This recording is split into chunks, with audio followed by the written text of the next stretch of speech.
Hello friends, आपका जेके biology class में स्वागत है।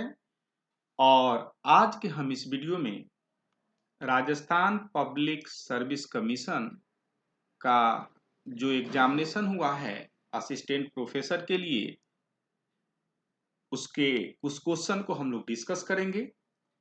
देखेंगे कि क्या इसमें बोनस मार्क्स मिल सकता है, क्या इस तरह के सवाल को हमको आंसर करना चाहिए या नहीं करना चाहिए, और देखेंगे कि कितना कन्फ्यूजन होता है। साथ ही साथ अगर आपको ये वीडियो अच्छा लगे तो लाइक शेयर सब्सक्राइब और साथ में अपना कमेंट जरूर लिखिएगा। यह हमें नए वीडियो बनाने के लिए इनकरेज करता है। चाहिए अब देखते हैं, इस फैक्ट को चेक करते हैं कि क्वेश्चन गलत है, कंफ्यूजन है, आंसर करना चाहिए या नहीं करना चाहिए। तो आइए देखते हैं सवाल क्या है कि molecular technique used for separation of same molecular weight protein. तो बता रहा है कि अगर दो कोई प्रोटीन है एक्स है और कोई दो प्रोटीन वाई है, दो प्रोटीन है एक्स और वाई, दोनों का वेट जो है बराबर है। तो बता रहा है आप किस टेक्निक की मदद से आप उसको सेपरेट कर सकते हैं, दोनों का वजन बराबर है। अब देखते हैं यहाँ पर आंसर दिया affinity chromatography, ion exchange chromatography, gel filtration, SDS, PAGE electrophoresis. इस आंसर में से आपको एक चूज करना। हमारे समझ से ये तीनों में से कोई एक आंसर हो सकता है, हम इसके बारे में भी चर्चा करेंगे। एसडीएस पेज इलेक्ट्रोफोरेसिस नहीं हो सकता है। साथ ही साथ जो आंसर की रिलीज किया गया है जेल फिल्ट्रेशन क्रोमेटोग्राफी किया गया है, आंसर की में ये दिया गया। तो आइए इस बात को देखते और समझते हैं, और ये कॉन्सेप्ट काफी महत्वपूर्ण है। अगर आप इस बात की सहमत होंगे तो जरूर लिखिएगा कमेंट बॉक्स में।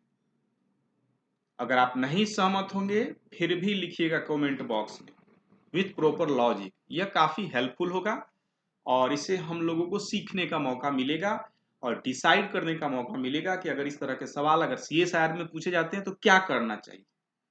मैं पहले ही बता देता हूं कि अगर इस तरह के सवाल अगर सीएसआईआर में पूछे जाते हैं तो जरूर आपको अटेम्प्ट करना चाहिए बिना सोचे समझे। क्यों?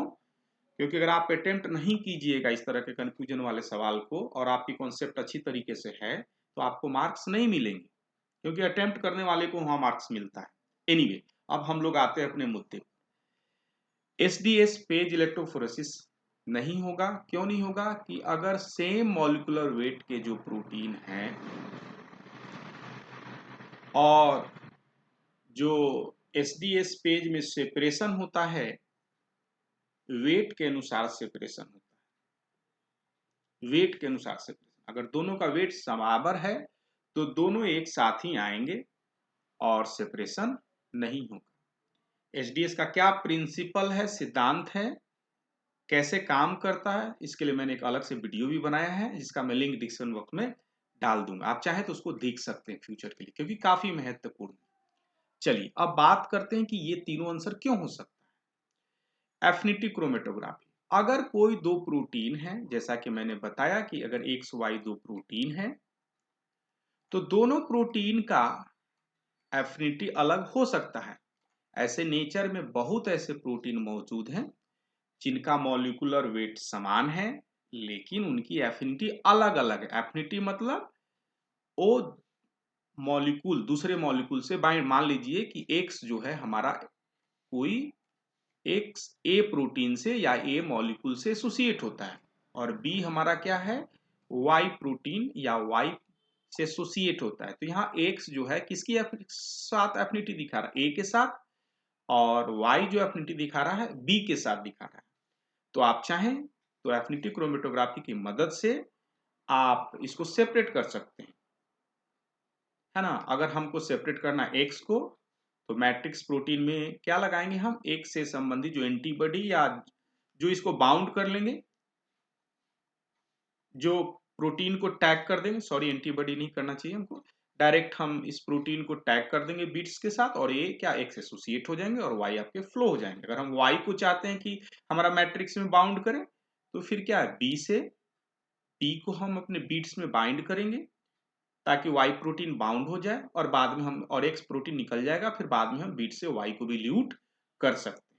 तो एफिनिटी क्रोमेटोग्राफी में हमारे समझ से कोई दिक्कत नहीं होना चाहिए। अगर आपको लगता है कि यह दिक्कत है तो आप कमेंट बॉक्स में जरूर लिखें, है ना। यह एक अच्छा प्लेटफॉर्म है जहां हम लोग सीखते हैं। चलिए आयन एक्सचेंज क्रोमेटोग्राफी की बात करें तो मान लीजिए कि अगर एक्स वाई प्रोटीन है, अगर दोनों को हम किसी बफर में रखते हैं तो बफर में रखने के बाद ऐसा हो सकता है, ऐसे बहुत सारे प्रोटीन है जो सेम साइज के प्रोटीन हैं, और अगर उसको आप सेम बफर में रखते हैं तो माइट भी किसी में रिलेटिवली ज्यादा पॉजिटिव चार्ज डेवलप हो या किसी में कम डेवलप, और ये आधार बन सकता है आपके लिए सेपरेशन के लिए आयन एक्सचेंज क्रोमेटोग्राफी।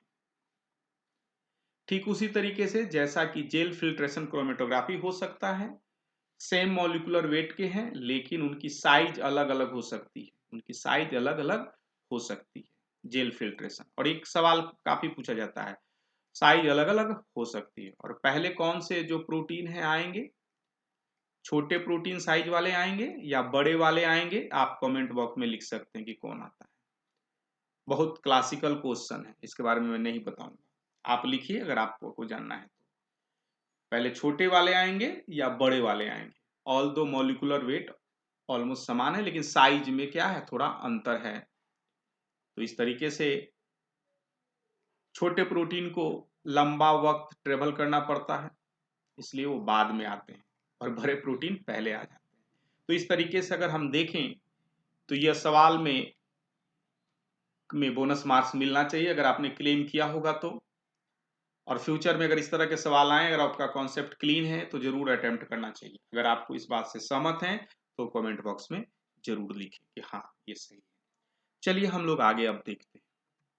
यह एक दूसरा सवाल है जो कि पूछा गया है, और ये भी थोड़ा सा कंफ्यूजन टाइप का है। दो दो हो सकता है इसका आंसर। अब देखिए क्या कर रहा है कि association of algae and fungi lichens, association of algae fungi lichens, आपके चार ऑप्शन है, सिम्बायोसिस, म्यूटालिज, कॉन्सलिज। तो मैं आपको बता देना चाहता हूं कि सिम्बायोसिस का क्या मतलब होता है। सिम्बायोसिस का मतलब होता है कि दो ऑर्गेनिज्म का एसोसिएशन, बस इतना ही। सिम्बायोसिस का मतलब होता है कोई भी दो ऑर्गेनिज्म का एसोसिएशन, एसोसिएशन मतलब साथ साथ रहना, इसी को हम लोग सिम्बायोसिस कहते हैं। और ये सिम्बायोसिस जो है, रिलेशन है, क्या हो सकता है, बेनिफिशियल भी हो सकता है, एक को बेनिफिट हो सकता है, नहीं हो सकता है, दोनों के लिए घाटा भी हो सकता है। यह सारी परिस्थितियां पॉसिबल है। तो सिम्बायोसिस का मतलब हुआ साथ साथ रहना, म्यूटालिज्म मतलब दोनों को बेनिफिट होना।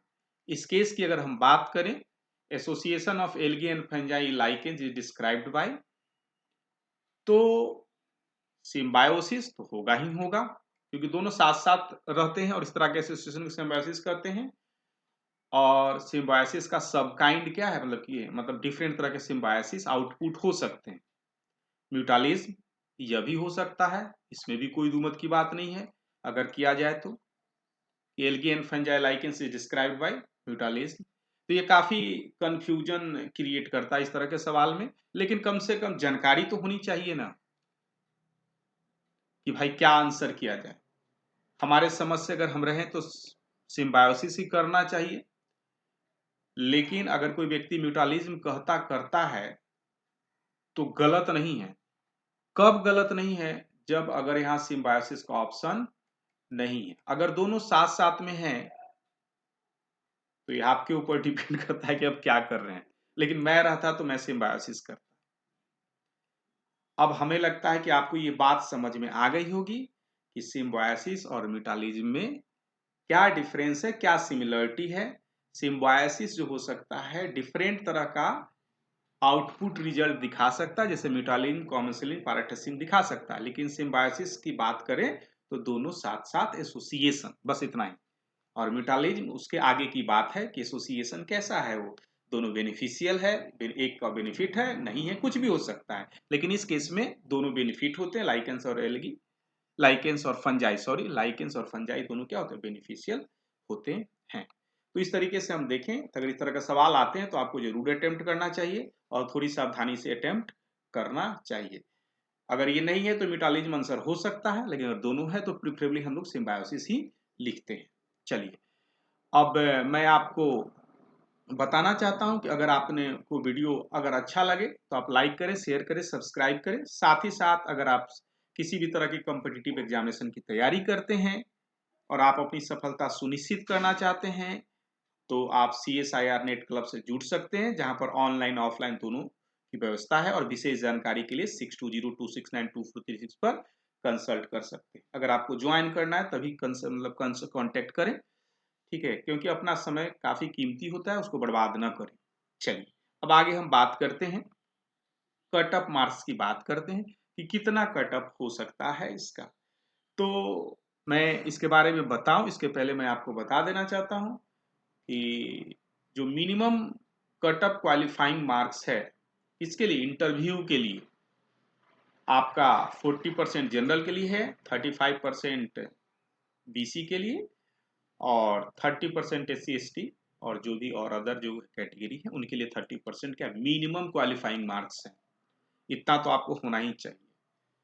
सो पास्ट ट्रैक रिकॉर्ड को हम देखें और नंबर ऑफ सीट्स को देखें और क्वेश्चन के पैटर्न को देखें तो ऑल टुगेदर देखने के बाद मेरा अपना ओपिनियन है कि जनरल के लिए है ना, कम से कम जो कट ऑफ जाएगा 60 से 65 जाएगा, ठीक है। और OBC के लिए जो कट ऑफ जाएगा, हो सकता है ये कट ऑफ थोड़ा बढ़ जाए, ठीक है, जैसा कि पास्ट के एग्जामिनेशन में भी बढ़ गया था, तो थोड़ा बढ़ सकता है। तो ये जो कट ऑफ हो सकता है 6, क्योंकि ये डिपेंड करता है कि किस कैटेगरी में कितनी सीटें हैं, तो इस तरह से भी जा सकता है। और इसके लिए आपका जो कट ऑफ होगा अबाउट 45 तक हो सकता है। फिर अपना ओपिनियन है, लेकिन आपको वेट करना चाहिए जब तक फाइनल कट ऑफ रिलीज ना हो। बट एनीवे, अगर आपको ये वीडियो अच्छा लगे तो जरूर लाइक करें, शेयर करें, सब्सक्राइब करें और अपना कमेंट जरूर बॉक्स में लिखें। Thank you for watching the video.